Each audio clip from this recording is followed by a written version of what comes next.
conference, Rob, to see if Yep. Monique or somebody else we know might be in the wrong queue. And 0 attendance. All right, Sure. thank you for Thank you. joining us for the September meeting, September Civilian Review Board meeting. Today we will review 4 service complaints, and we'll have comments from board members. Commission liaisons, I don't know if any are here right now. But the first thing we need to do before we get there is approve the minutes from the May and June meetings. Have you had a chance to review those? I do have something from Monique, if no one else has any other amendments. I don't. I saw typos, but I didn't write them down. And they made sense, the word made sense, but it was misspelled and I was feeling a little pedantic at the time of reading it, but then not enough to make a note of it. So, Okay. sorry. It didn't change the meaning of the minutes. Guess No, it's- I'm just trying to think of how to solve this problem, and I think perhaps we pass it with the typo. Sure, yeah, yeah, Well, it's changed. Well, maybe Monique got it. yeah, maybe that's what. So I'll just read these out loud to you all so you can hear the changes that she wanted to make. In the opening comments, she had originally noted that there was an EPD officer who gave a tour to one of her classes at the U of O, and she wanted to make sure to notice that that was Officer Dave Clark, so she wanted to add his name into the minutes rather than just an officer. And then she also wanted to clarify, she had made mention of being at the Pride event last year. The minutes originally read something to the effect of when she and a friend had planned the Pride event, but what she wanted it to read was, she said it was important that the department rides along with protesters, and that when she attended the Pride event last year with outreach coordinator Beatriz Otero Hernandez, the police department managed things well. So those were the 2 clarifications that she wanted to make. In other words, I move that we accept the minutes with the changes proposed by Monique. Second, I am in favor. all right. Can we vote on the minutes if we weren't at the meeting? You can. Okay, then. All in favor? Anything from Rick? I, Okay. Rob, I can't, you don't have my video, so it doesn't matter. I'm not here. I'm here, but All good. Just put your little hand up icon if you want to talk. all right, that's right. Thank you. All right. I am going to back up. I was just so jazzed to have Leah here one last time that I moved right into the meeting. I'm gonna back up and read our land acknowledgement, and then we're gonna get into comments. Also, welcome Brittany. I'm sorry I didn't do that at the beginning of the It's okay. meeting. Nice to see you in person. Thank you. Since time immemorial, the Kalapuya people have been the indigenous stewards to our region, building dynamic communities, maintaining balance with wildlife, and enacting sustainable land practices. Today, this land acknowledgement is a way of resisting the erasure of indigenous histories and to honor Native communities by inviting truth and reconciliation. Following the treaties between 1851 and 1855, Kalapuya people were dispossessed of their indigenous homeland by the United States government and forcibly removed to the Coast Reservation in Western Oregon. As we consider the impacts of colonization, we also acknowledge the strength and resiliency of displaced indigenous people. The city of Eugene is built within the traditional homelands known as Kalapuya Ilihi. Kalapuya descendants are citizens of the Confederated Tribes of Grand Ronde Community of Oregon and the Confederated Tribes of the Siletz Indians of Oregon. They continue to make contributions in our communities here and across the lands. We express our respect for the inherent political sovereignty of all federally recognized tribal nations and indigenous people who live in the state of Oregon and across the nation. All right, comments from board members and commission liaisons. Do we have any commission liaisons here right now? Okay. All right, well, we could, can play. Yeah, play, just returned, and there was, I can say there was a police commission meeting in July that I was unable to attend, and there is a police commission meeting on Thursday where Cindy and I are planning to present the IA and the auditor annual reports. My appearance may be slightly truncated, something I will talk to Cindy about, not in the meeting, so. But yes, and that's the police commission update, and I don't know about HRC. I don't believe they met over the summer. Yeah. I think last month they might have had the retreat. But I did not attend because it was. Yeah. Saturday. But they do meet next week. All right, before we get to our case reviews. Are we going around the table for the rest of us? I'm sorry, go ahead. Sorry, I, I thought we normally did, but we don't have to. please, Okay, yes. Bernadette wants to. Well, Yes. it was one of those things, I think whenever September 11th comes around, it's like always, making a note to remember, it's a day that most of us remember. I think there's a few people that might be a little younger than me that might not remember it in exactly the same way. And so it was just, I started reading some remembrances today. And so I hope that everybody can take some time tomorrow to just pause for a minute. At the same time, we're mourning another school shooting in Georgia, which is tragic, and that we're still talking about that 25 years post Thurston is even more tragic. And then something happened over the weekend that kind of hit the news. There was a football player stopped, and it's kind of making the rounds, the video out of Miami. And I appreciate it. It was one of those videos that made me appreciate the Eugene Police Department even more, because I know that even if a football player was driving I wouldn't be driving that kind of car, but it's like that it would not end, it wouldn't have the conversations, it wouldn't have the language that was used in the videos that I saw.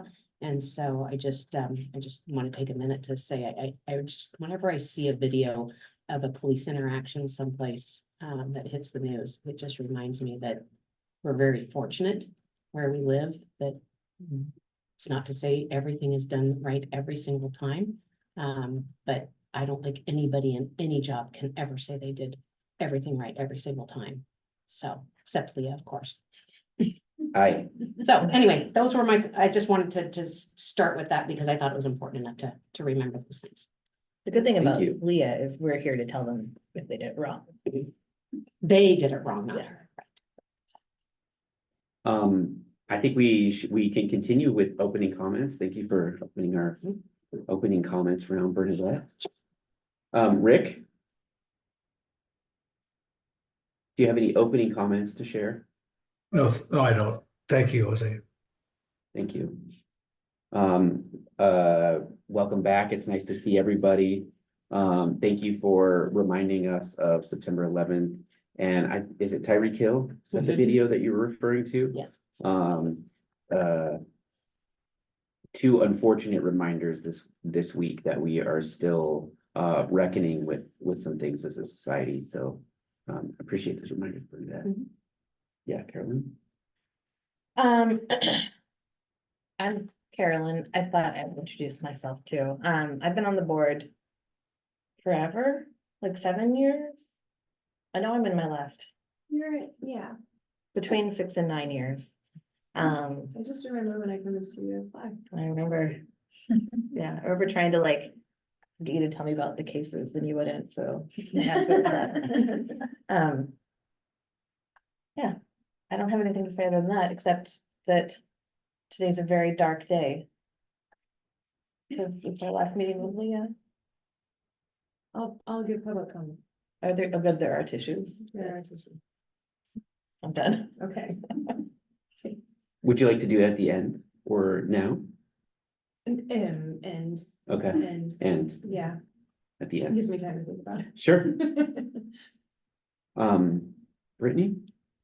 Sure, I can share just a tiny bit about myself, perhaps. That would be that's great. Appropriate. Yeah, it's my first time, and I work over with Lane County in behavioral health. And my background is as a behavioral health therapist and worked with the county for many years doing that with adults, and then have slowly just transitioned into more systems work. So currently working as a project manager to stand up a new 24/7 crisis center, stabilization center that's been making the rounds a little bit. Maybe y'all have heard of it. We have not started construction yet, just to say, but the work is coming. And have just over the time of working as a clinician and in systems work, really appreciated the benefit of well-coordinated intersecting systems and really keen interest specifically on the intersection of behavioral health and the criminal justice system. And so I'm just trying to understand, I feel pretty well educated on the behavioral side, so trying to understand more of what's happening on the justice side. So excited to explore that here, also with the lens consistently of advocate for community members. So it's just deep in my core. So happy to be here. Cool. Well, we're glad to have you. Yeah. And did you come from police commission? Is that? No. No, this Oh, is my okay. first. This is your first. Yeah, anything. Case review time? We're ready. I saw a hand raise. Oh. It might have been, it said commissioner. I wonder if Oh, that, For participants. Yeah. if that is a Yeah. police commissioner. Oh, That can update on. If it was an update on the meeting is what I'm wondering. This is Dr. Bacher. So typically the HRC liaison would give comment during public comment. But I think let's ask Dr. Booker if this is an update on the HRC meeting or just like a comment. Hello? Hi, Yes. how are you? Yes, I'm supposed to be the liaison for the HRC, and I'm not understanding how to be included in the meeting. I don't have any video. And I Sure, don't, yeah, no, so the role of HRC liaison to the CRB is a pretty informal one. It's not like a co-appointment like what would happen with the police commission. And so in the past, how the role has worked is the HRC liaison to us and the CRB liaison to HRC, just sort of, they are participants in the audience and they can offer public comment or they can offer a summary of what happened at the meeting, but the role is more of just facilitating communication of what happened at each meeting, right? Does that make sense? wasn't my understanding, but I understand what you're saying now, but that wasn't my understanding of my liaison role. Okay, well, I can check in with city manager's office folks to make sure that they can communicate with you about what the role should look like from their end. Because we don't staff the HRC, but and I'll see you actually in a couple of nights, Dr. Booker, as well, so we could check in then too. Okay, I understand. Thank you. Thank you.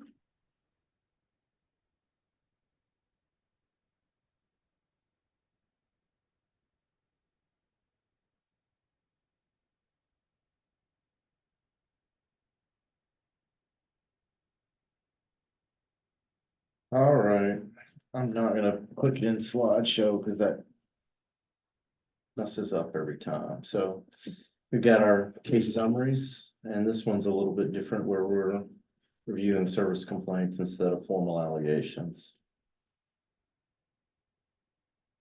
So in the first case was regarding professionalism.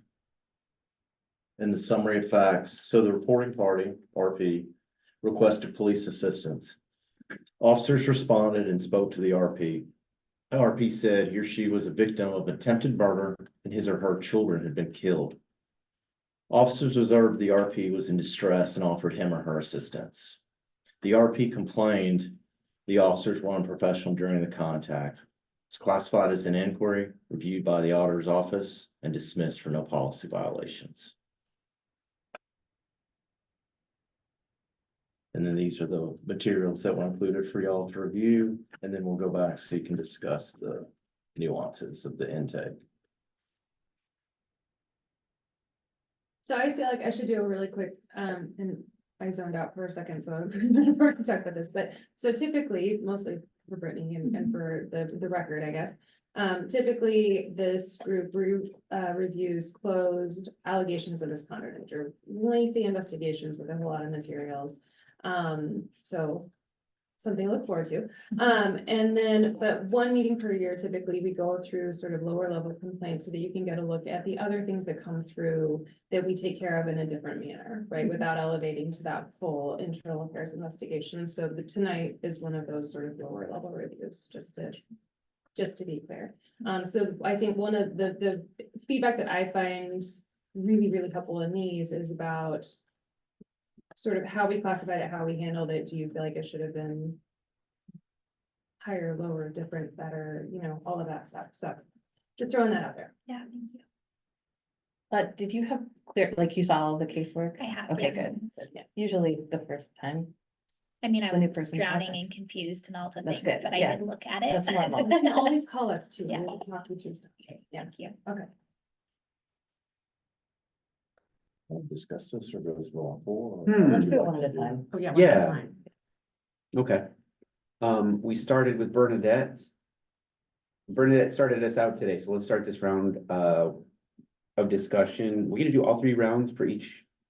No, I think we think- just, service complaints, we usually just kind of talk about, I mean, just an overall conversation about what we saw, how it was classified, all whether 3 the rounds of investigation. each. Yeah, Yeah, I mean, it's Yeah. basically, Okay. because there's not There's no anything, there's not an allegation to agree or disagree with adjudication. adjudication, that sort of thing. that makes sense. That sound good? Yeah. Yeah, okay. Rick, would you like to get us started out on a round of conversation on case 1? Sure. Can you hear me? Yes. Okay, good. It struck me that, that on this one, that the officers handled this pretty well. I think they were pretty professional. I think that the RP was having some difficulties at the time, and I'm hopeful that she's doing okay, or he or she's doing okay. And I think that the officers were kind of taken aback by the whole situation initially, but then they got into the groove, and I think they handled it pretty well. That's all I have. Thank you, Rick.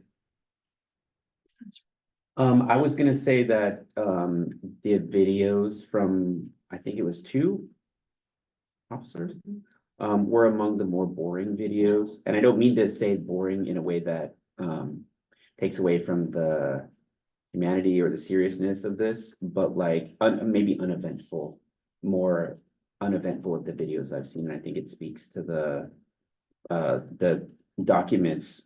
What I read in the documents matched the videos, and I think that it was handled about as well as it could have been. Carolyn? I like boring videos. Same. Yeah. Nice change of voice, huh? Yeah. That's why I like this meeting. Yeah, I think it was done well. It was thorough. You could tell that everything had been watched and looked at. I think all of these were thorough. And that I don't have any practices or policies or training or anything to suggest to the officers involved. I thought they were very kind in offering like water and assistance like that. Yeah. That's it. Thank you. Brittany? I was thinking, I've had the chance to observe officers engaging with folks in a similar state and appreciated doing their best when it seems as though the situation is a bit out of scope of what a police officer is asked to do, right? Which is happening more and more these days. And so I felt like there was attention to kind of the humanity of who was in front of them, and appreciated that as well. And so, and I just appreciate that there was process for this person to still feel like they were able to express unmet needs, and for it to get attention and review. And it was taken seriously in that way, so. Thank you. Yeah, I agree with what everybody has said, that it was, uneventful videos, but it was so thorough. I mean, it was a really long videos, Mhm. given that in the end, nothing happened. I mean, that there wasn't, any crime for them really to investigate.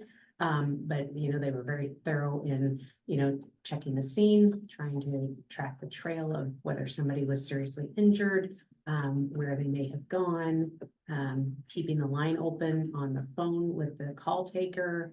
They were just very thoughtful in, checking everything to make sure that you know, there was kind of no stone unturned, and I got the feeling that they knew the person from previous contact, and so it's like they kind of knew, I think, what they could be walking into.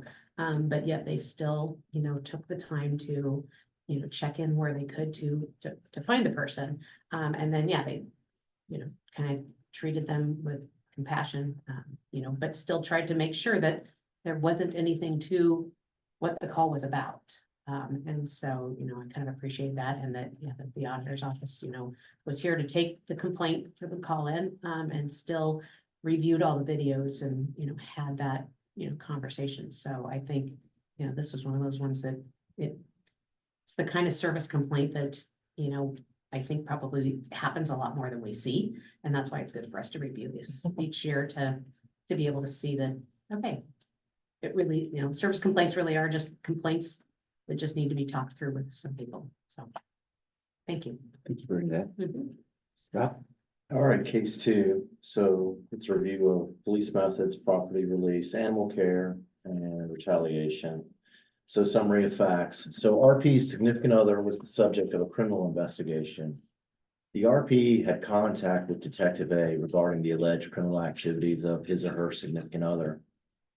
The RP contacted the auditor's office with concerns about police methods, how she was contacted by a detective after requesting no contact, an entry to his or her dog, retaliation, and the return of property that was seized pursuant to a search warrant. This was classified as an inquiry and investigated by Detective Sergeant B. And then there are the materials, and I will go back to here for you guys to take it away. My reading of this was that it was more complicated than the first case. There's more going on, including what I think is sometimes important to parse out is sometimes officers make bad decisions, and we need to call them bad decisions. Sometimes bureaucracy gets in the way also, and communication between agencies, not to drive over anybody with a bus. I just think that communication between agencies can sometimes be difficult also, and that yeah, I think I'm gonna keep my comments there. Although in terms of the investigation, I think as I read it, it looked to be thorough. Carolyn? Yeah, this was the one that had the video of the person in the car. Is that right? I agree. This one was more complicated, and it was harder for me to wrap my head around it because we're not talking about that moment, right? I think so. Okay, I didn't like how the officer was talking to the person being arrested. I thought that it was unprofessional. There was a lot of physical threats and bad words, which I know that they try not to say. But it doesn't seem like that's part of what you were looking at, right? Wasn't part of the complaint in this case. Right, Right. right. It was not part of the complaint in this case. Okay. This complaint was about, it was the significant other was complaining about. I guess how. This one was confusing. This was the one where it included RP asking to not be contacted Right. by a detective. So in that case, I think that it's true, that it's good, and that it Right. was, that it was the right call. Do you understand what I'm Do saying? you mean that you thought it was appropriate for the detective to contact that person? I think in the that- course of their duties? Yes, Okay. yes. Just making sure. Thank you for, I got yes. you. But that wasn't looked at as like a use of force, like that other, that feels like a separate incident that we watched. Was that looked at as a use of force or anything? It was reviewed. as Okay, use of force, okay. yeah, Okay, Separately. good. That's all I really wanted to ask. Thank you. Also, one thing I meant to say is all of the intake was really well done. I know Vicky did some, Rob did some. Yeah. So Vicky's not here tonight, but she's a star and well missed, Yeah, it's, especially by me. well, I was really 'Cause I'm happy. doing a lot of that. Well, I've always thought Vicky is really good at that, so I was really happy Yeah. to hear Rob also. She's got great, I mean, Vicky's got great people skills and there's a, it's like a calling, so, Yeah. and she's very good. Yes, so I wanted to say that too. I'm done with that one. Yeah, shout out to Vicky. Is her voice who we hear on the intake? Mhm. Yeah, Oh, yeah. yeah, she's did well talking to people in crisis Yeah. in ways that humanize them. So yeah, shout out to Vicky. Have you never met her in person? I have. Oh, okay. I think I picked up binders a few times when Okay. the auditor's office was Over there. that way. Brittany?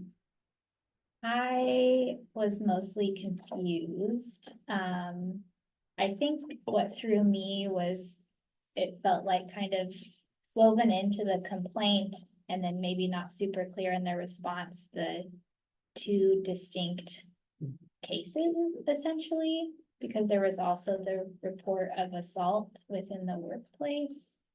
Mhm. And so I just found myself having trouble really even tracking kind of all the measures taken and the full outcomes because I was puzzled on how. At what point was law enforcement responding and like which member of law enforcement was responding to this person? Was it either part of the investigation related to their partner or in response to the assault, which also seemed significant and then I guess the bureaucracy being insult to injury on not having access to the car at a timely manner when that was like a really important resource around their employment and that sort of thing.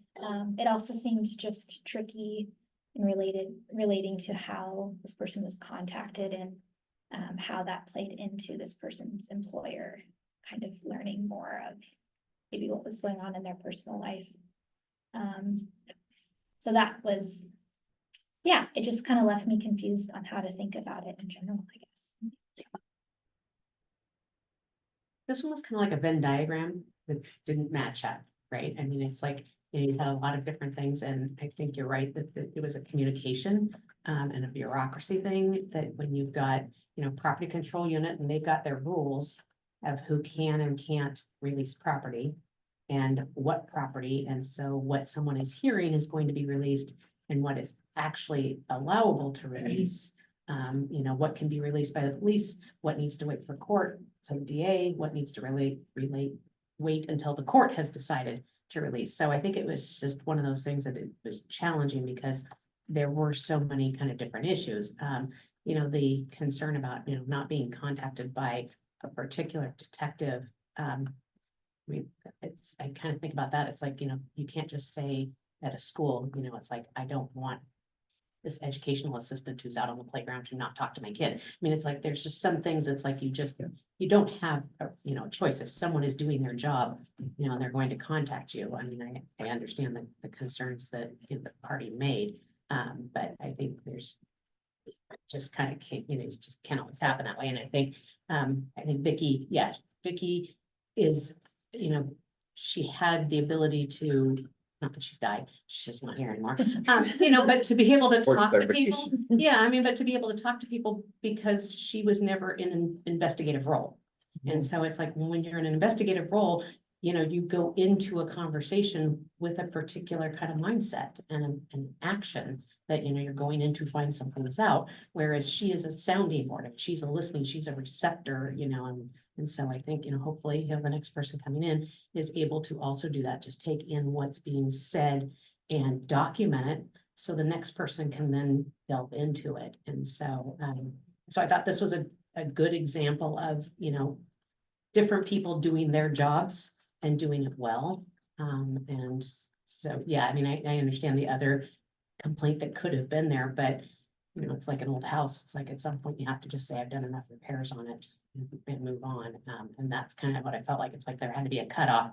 You can't go into the use of force in this service complaint. That would have been a separate one that we would not have been reviewing during the service complaint. So Thank you, Bernadette. Rick? Yes, thank you. It struck me that really the issues to me were the dog and the car. That was her big problem. And the car was really related more to a communication issue between the various entities involved. It struck me that the detective didn't have anything to do with that. I mean, maybe he could have said a little bit more about it and explained the relationship between the evidence control unit and the DA and everybody else that's going to have a call on that issue as to when it can be released and what can be released. And it may be that each of them had some role in explaining it to her because it was the reporting party's vehicle. The dog, I never did figure out whatever happened to that, why that was just kind of let go. It struck me that perhaps there was more of a complaint, looking for a reason for a complaint more than anything. I thought that the detective had a right and a duty to discuss with the reporting party the issues involving both the cases, and so I thought her complaints about that were kind of almost struck me as initially being trying to overprotect the partner in the case, and so I had some doubts about her veracity there, but I think the the body worn video showed me that individual seemed to be concerned and was really kind of confused about it. So that justifies more communication being needed. That's all.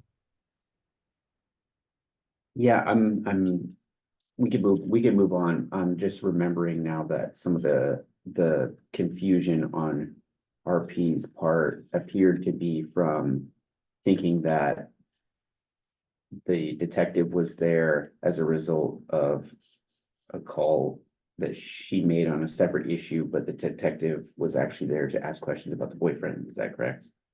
Okay. Can I just ask a clarifying question in terms of what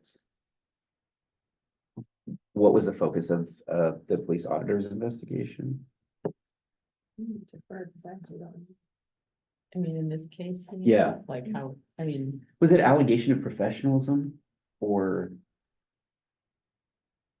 well, did you look at this one more closely? Yeah, I mean, it was just, I mean, it's complicated because reporting party has their complaints and then it's directly tied with their significant other. So it's confusing, but the complaints were, I mean, I agree with Rick. It was mainly about the dog and the property. Didn't like the investigation of the significant other, but that wasn't the focus. It was mainly these kind of offshoots. And then there was the part about the workplace. But we're addressing two different issues. Yeah. Kind of deal.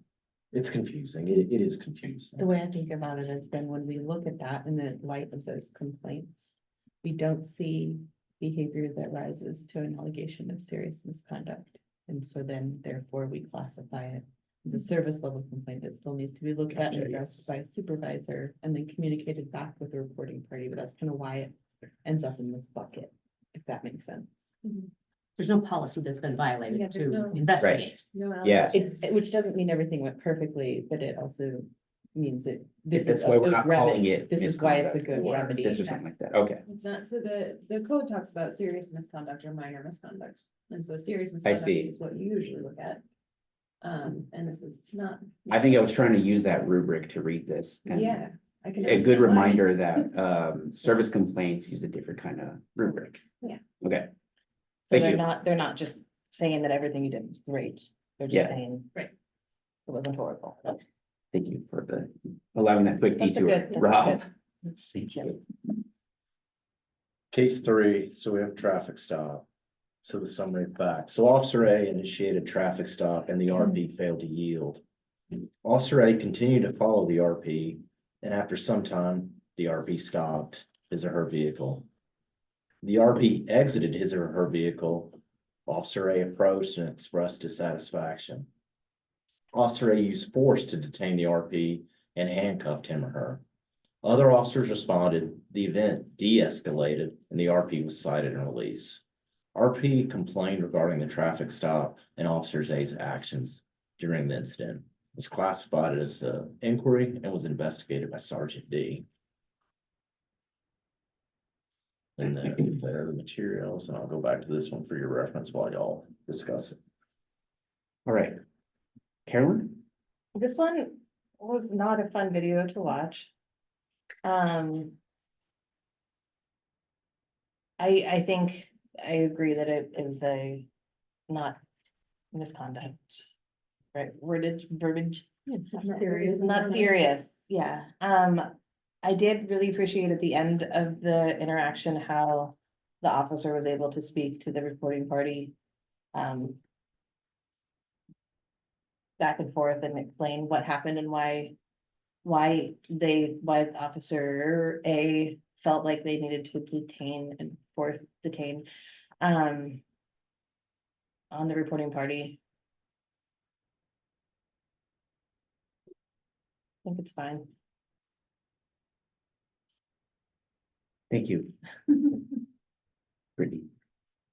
Yeah, this is one that I didn't watch all of the footage, and so then, which I later wish I had budgeted more time, because then I found like what I read, it felt pretty inconsistent, and then like some of the footage I did kind of chime into, the officer seemed quite like verbally aggressive, and maybe I missed more of kind of the escalating, but I think I just was a little bit thrown off by, you know, many comments made even throughout the complaint process of like from the reporting party around appreciation for police and EPD. And then that just seemed incongruent with maybe aggressive behavior that they had that would have sparked that reaction from the officer. So yeah, it seemed, and the reason for the traffic stop, understanding there was like thought of kind of evasion or something, but also that just seemed to like, it all seemed to escalate quite quickly from the little snippets that I got, which seemed a bit concerning to me. Thank you. This one was just so interesting after the first one, because the first one, it was like so calm for so long before they finally had contact with the reporting party. Mhm. And this one, it's like, you know, when an officer is following somebody and they're not yielding, you know, we can only imagine, because we're not police officers, you know, that it's ticking up the escalation with them a little bit, the seriousness and the concern about what is this person going to do? So it's like, once the reporting party finally pulls over, you know, they're at kind of an even kind of like, oops, I messed up, I might get a ticket, but wait, I shouldn't get a ticket because what I did was what everybody does. But the officer, on the other hand, has been going along and, you know, kind of going up in their anxiety, one would think, because they don't know what's going to happen. It's in, you know, off of Franklin Boulevard by the university. There's a lot of people around there. Things can change pretty quickly when, you know, there's a crowd around. And so, I could, when I was watching it, I was like, whoa, that happened really fast. But then, you know, kind of when you dial it back and you kind of think about what was going on up to that point, you know, it was understandable. And, you know, the fact that they were able to talk at the end and have that conversation, I think is telling for both parties, you know, that the reporting party, you know, even though they obviously were upset about what happened, they were able to have that conversation and understand. I mean, similar to what we do here every month. It's like, you know, we hear the police side and we bring in the public side, and it's like, hopefully we're going back to both saying, okay, police, you know, we like that you did this, you know, but we'd like you to do it this way. And going back to the, you know, citizens and saying, you know, yeah, it didn't look great, but this is why they did what they did. And so I felt like this was a good example of, you know, what we do, you know, every month, and looking at things is trying to, you know, have that conversation, bridge that conversation between the two sides to understand each other a little bit more. So,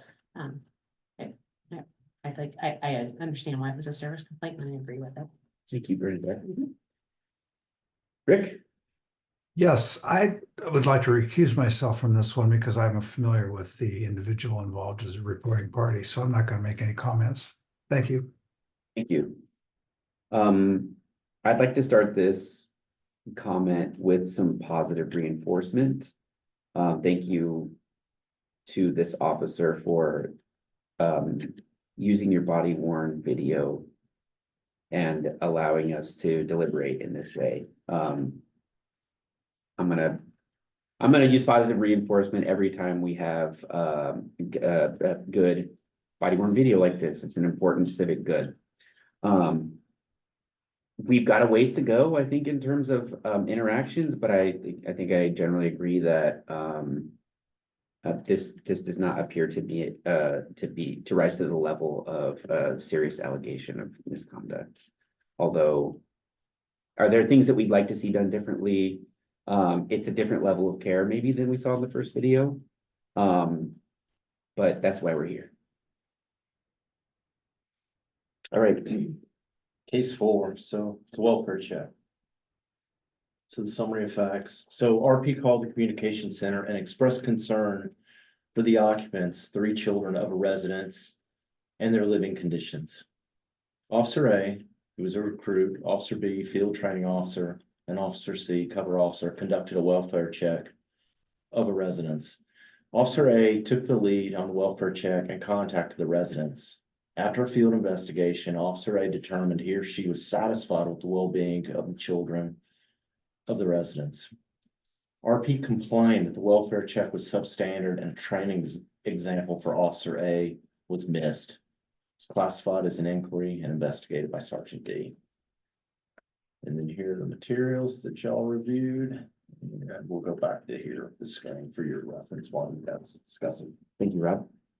We'll start with Brittany this round.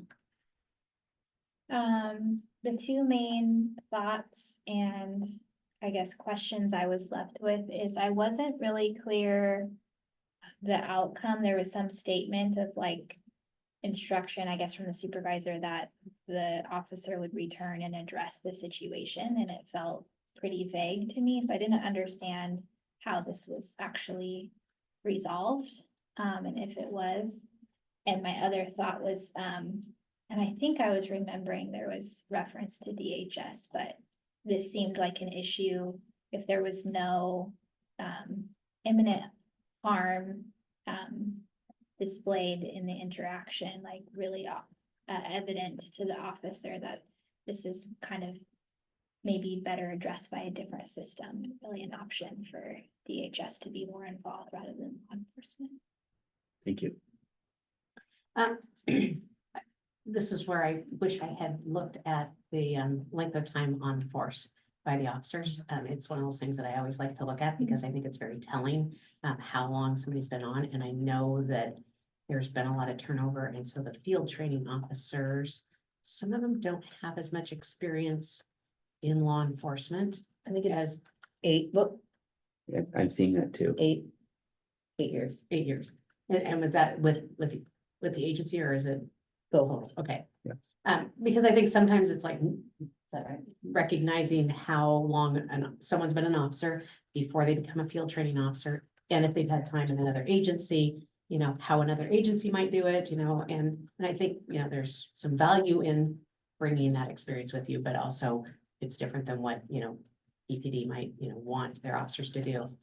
So there were things about it that I appreciated, that, you know, the engagement with the children, checking to see, you know, it's like having, you know, asking questions about, you know, what, you know, that would show that they were okay. And I think it is one of those tricky ones about, you know, showing up and the kids are there and, you know, we're here to do a welfare check on you. I could see that being a hard conversation to have with a parent at the door when you can see the kids back there, and how you know, do that. So I appreciate that there was, you know, field training officer there, that there's, you know, a recruit there, and there's a backup officer, and now there's a sergeant, and they've all discussed this.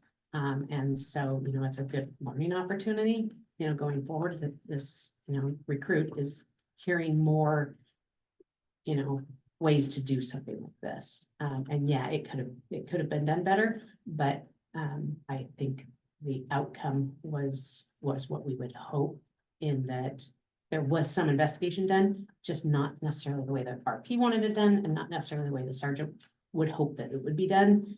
But it appears that it's still got got to the root of what they were trying to figure out is, are these kids okay? So. Thank you, Bernadette. Rick? Yes, I would agree with both the last comments that that I had some concern that perhaps that this was better treated by Children's Services, and I didn't have much of an indication of what happened as far as that was concerned, but I think that investigations such as this are kind of personal in nature, and that you're going to have different results by different people that are called out to do those examinations of the parties involved.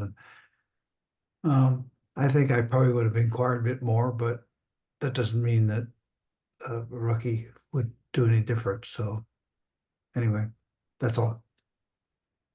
Thank you, Rick. I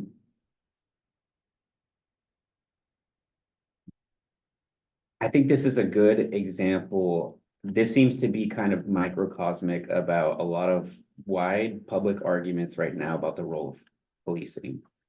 And I think if I wish other folks would, I wish there was better freedom of information in Oregon so that folks would get to see something like this and what's at stake in these conversations. I'm going to shift back to the particulars here. It felt to me, just as someone who's not in policing, that, or I wanted them to do something more substantial in terms of like peeking or poking around. But again, I don't know if that's necessarily policy or procedure or appropriate, or if that's what we want police doing. It's a complicated thing to, it's a very complicated situation. Is it appropriate to ask like, Rob, Lindsay, Leah, what department policy or practices look like in this situation? I mean, I trust the investigation, but would love to hear more. Part of this also is in the, when there's a report of child abuse, that it can be reported to DHS. Cindy might know more than I do even, that could be reported to DHS for the police. And so the conversations are going both ways. So one would presume that on the police report, after the police had this contact, they're checking a box and a copy's going over to DHS.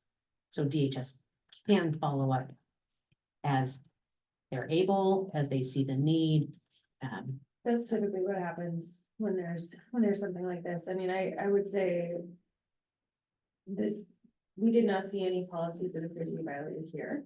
And so the practice is typically to, do an investigation and then exactly, there's a box that gets checked and then it goes to DHS for a follow-up. I mean, I think, you've seen a lot of the cases we typically look at, and when we're looking at misconduct or policy violations, it's typically around code of conduct things, judgment, treatment of like courtesy, abuse of position, that kind of thing, or use of force is kind of our other main one, and then some other ones rise to the top at other times, but and yeah, in this case, we didn't see any policy that got violated. Is that helpful? Yeah, I mean, I think that anybody who watched this was like, I want something more to be done, but I don't know. I'm confused and unsure that it was the officer's job to do that. Like it's unsatisfying. Yes. And I should say, both DC Adams and Chief Skinner, regret that they could not make it tonight. Adams is out sick and Skinner has a family obligation, so I should not say Adams and Skinner. The DC and Chief for the minutes. But yeah, sorry. 'Cause obviously, it's usually, it's of a benefit, right, to have somebody who can get Yeah. that perspective. Yeah, thanks for clarifying. Carolyn? I agree. I think the way Brittany said it was really good. I think they're not the people who need to be investigating this situation. I don't think that they have the capacity, the knowledge, the expertise. I think it is a very specific skill and they don't have it, and that's fine. On the other hand, I was actually really happy to see that this is a way that people can check on children, that like you can do a welfare check, because as a teacher, everything I was told is like, call DHS and just report it. And then it feels when you report it, like it just goes into a void. So it's nice to know that if something is imminently dangerous, there is a way, the welfare check. And it didn't feel like that. It felt like something needed to be looked at, but it was like, I agree, it wasn't an imminent threat. And I think it was good to see the training. I think it was interesting to see the processing afterward and kind of hear that conversation. And our first case was a welfare check too. I mean, on an adult, Right, you know, I mean, and but they called it on themselves. Right, yes, but I right. mean, I think there were other neighbors that were kind of Oh, also sure. talking about it, but yes, so, but. Welfare checks, what they did. Sure. Yeah. All right, I think that concludes our case reviews. It's time for us to move into public comments, and I have I have something to say first before we open up the space. The Civilian Review Board accepts public comment at each public meeting. People wishing to speak in person must sign up to do so using the request to speak form prior to the beginning of the meeting. Those who are participating online may use the raise hand function to indicate their desire to speak. When your name is called, please provide your full name at the beginning of your comments. Each speaker will be given up to 3 minutes to speak and will be warned by the chair when they have 30 seconds remaining of their time. At the end of all public comment, the board may respond to comments made during the public forum. As a reminder, the board cannot accept public comments specific to the case being discussed, in this case, the service complaints, right, being discussed during tonight's meeting due to bargaining protocols. Do we have any public comments? I think Vicky's got her hand up, doesn't she? She wants to say something to us. That would not be the Vicky that I know, and somebody else can hijack your account. So I am not seeing a hand. We have our usual attendee and she is not raising her hand, so I think we're safe to move on. All right, it is time for closing comments. In our round robin fashion, that would mean Bernadette, you'll be starting this out. You opened it and closed it. I love it. So I wanna, as I've already said, I appreciate Vicky, and her time that she served here in the office. I want to note that I was on the hiring committee for the young woman at the other end of the table, when Leah was hired as a deputy police auditor. It was a wonderful process to be involved in. It was an interesting process, and because it was my first round on the board, and since we have an extra 10 minutes, I might as well fill it. But you know, the office was in some turmoil when I first got on the board, that we had an auditor leave and we'd had an interim auditor who had kind of taken some things to and shown them to an attorney with regards to a potential lawsuit. And there was just some stuff that kind of happened that you just kind of went, what? And so it's been really nice to see the evolution over 15 years. Is that about 14? Okay. And so it's you know, it's been wonderful having her here and seeing who she has brought in.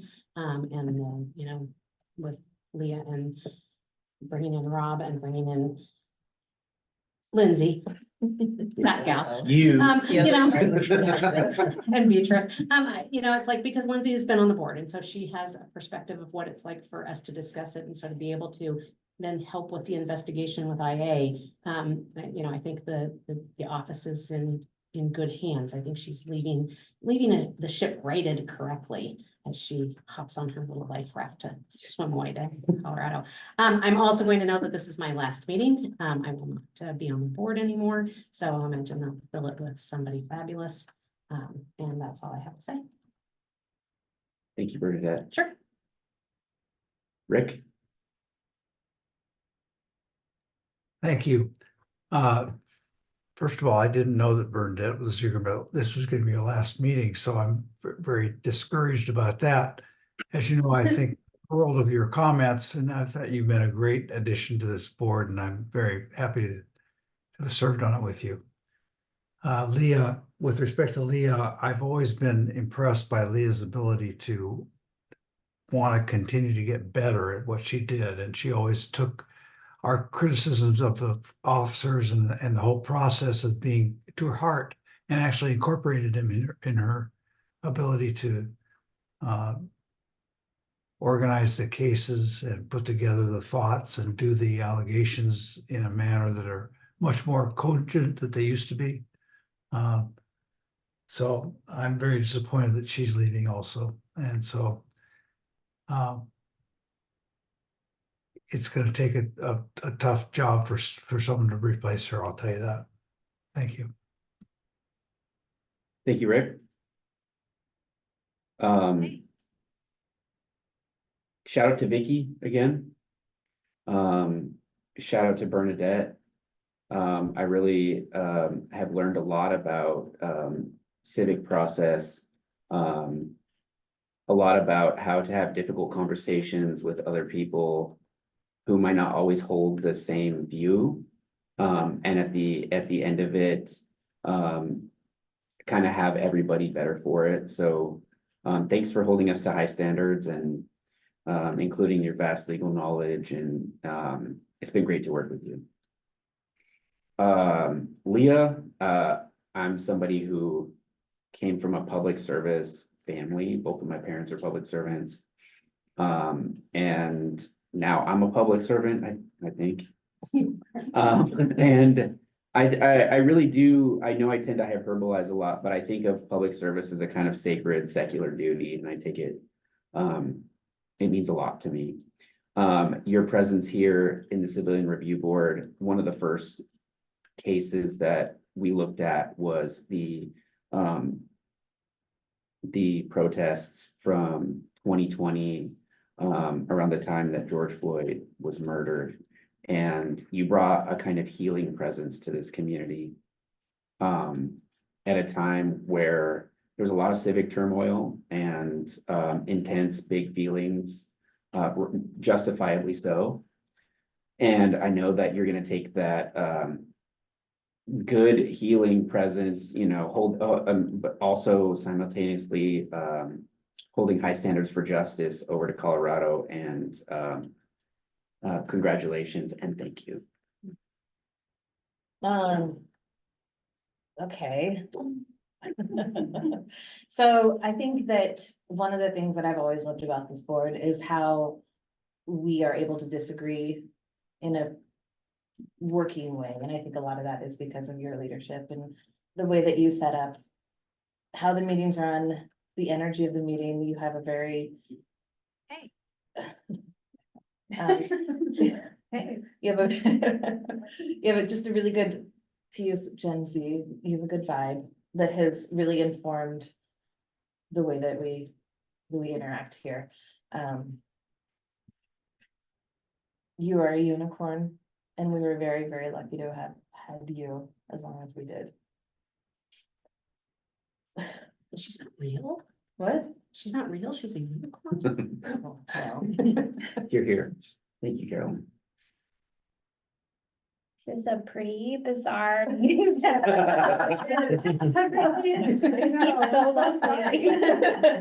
great. I will say it's really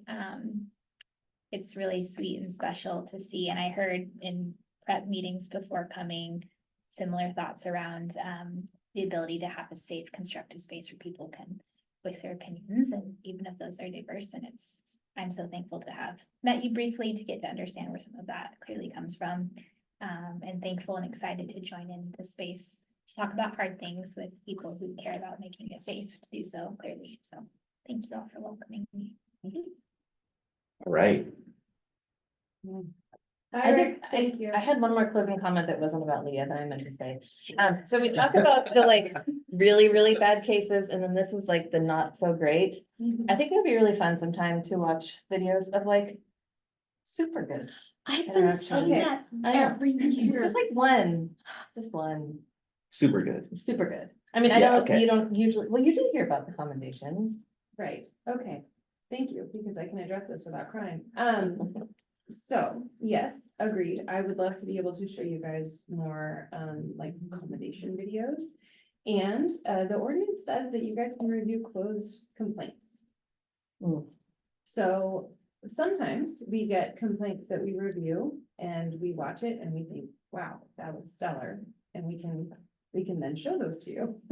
And so, but they are obviously the sort of, but they have to come to us through the complaint process and then be closed in order for you guys to see them, what is happening. So when you have a really great interaction, you call to complain that it Oh, wasn't Bernadette. great enough, Why am I not surprised that you? then the video gets to come out. Bernadette is going to stay involved somehow. Yes, yeah. Find something to complain about. At the death gate or the. I do not usually do closing comment because I'm not on the board, but Jose, you dangled it in front of me, and usually I have an auditor's report, so we'll just pretend this. Yeah, it was. The last one is yours. Here we go. First, Vicky. Vicky is amazing, because our technical difficulties in July, we did not get to properly send off Vicky in July, and so I can't actually go into how much I love Vicky because I will start crying again and I don't want to, but I worked with Vicky for a very long time and she's amazing and I'm very grateful for her. Vicky retired. Well deservedly so, at the end of July, and then we wouldn't quite let her go. So Vicky's been staying on a temporary basis to help us out to bridge the gap while we try to hire someone for that position. I'm not going to say a replacement because it's hard to replace Vicky. And the new person is her own person and then we'll all be. We are in the middle of the hiring process. I say her because our finalists are all women, so I feel like that's not giving anything away. And we are working with HR to get through background checks and get someone hired so that we can actually let Vicky enjoy retirement rather than keeping her on the hook, for as long as we can. There's a lot of transition, right now. Bernadette, you, leaving, I'm not gonna take as any kind of, like, I must leave with Leah, but thank you, it makes me feel nice. You made me come back, so I guess I can. I leave did now. help you. It's, I do love that you're on my hiring committee and that I've been able to get to know you and work with you for so long. And I think that that's something that, I really have valued about this board and this group, but just that I have been able to develop relationships outside of this board. If I didn't bring you on it, if I already knew you. That's fun. But no, and I think it's a testament to the people who want to do public service in this way. I mean, I think you actually can't really get to a higher public service than volunteering to do this kind of work. So yes, you're absolutely a public servant. And I have been reading a book called High Conflict, and then it's fascinating. I highly recommend it. But also it talks a lot about sort of how humans can be both repulsed by and drawn to these like polar opposite either or deep entrenched conflicts and how hard it can be to get out. And one of the things they talk about in that book is one of the ways to get out of it is to really feel heard and really listen. And I was listening to you guys tonight and I've been thinking about this book a lot, but I couldn't stop thinking about it because that's what we do here. Everybody offers their opinion. It's rare that somebody will opt out. It's it's always different. And we can do that. And I think that this group gives me hope for all of us, as especially we have the debate counter programming tonight. So updates quickly, council met last night.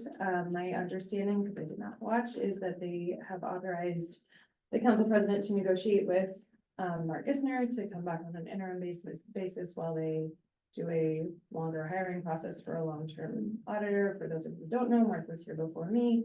Many of you worked with him as well. And he and I have, I mean, we are also friends. We worked together for 11 years. So I have confidence that he can help bridge to the new auditor. And so, and then I talk about my team, and this is where I'm really gonna try hard not to cry. Don't look at me. Because this team is phenomenal. And I am so lucky to have worked with Beatrice and Rob and Lindsay and Vicki. I've learned from you all. I've leaned on you all.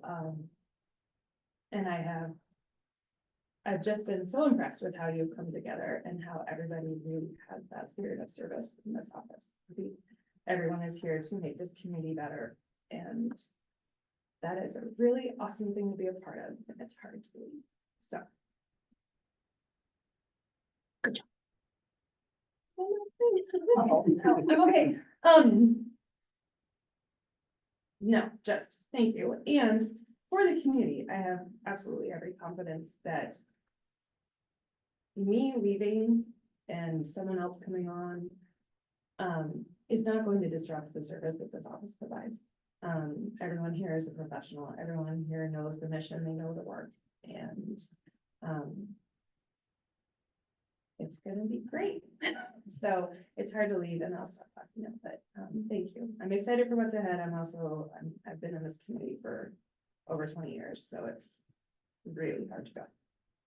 Yes. I'd just like to say, Oh, thank you, no. thank you so much for hiring me and giving me this opportunity. It's been a great experience. I mean, I couldn't ask for better people, not just you, but Vicky, Beatrice and Lindsay. I mean, this is a professional work environment, but also from a personal side, it's just so well balanced and it's been such a pleasure working with you. I appreciate the opportunity and I've really enjoyed working here. So I wish you all the best in your new adventures, but yeah, I'm not gonna say that I'm not sad to see you go. And while we're recognizing outstanding employees, I'd like to say, not that Rick Weber will ever watch this, but Rick Weber, Seriously. if you do watch this on YouTube, you will be missed. He's retiring from Eugene PD. Outstanding employee. Lindsay and I ask him to dig ditches every day and he does it. So, Does it pleasantly? yeah, yeah. So I really, Not to jump on the train. There's a lot of change happening right now. yeah. So Rick has been an absolute pleasure to work with and he's an outstanding representative of Eugene PD and he makes our job better. So I wish him all the best in his new adventures too, but thank you so much, Leah, for all that you've done for us. You guys are the best.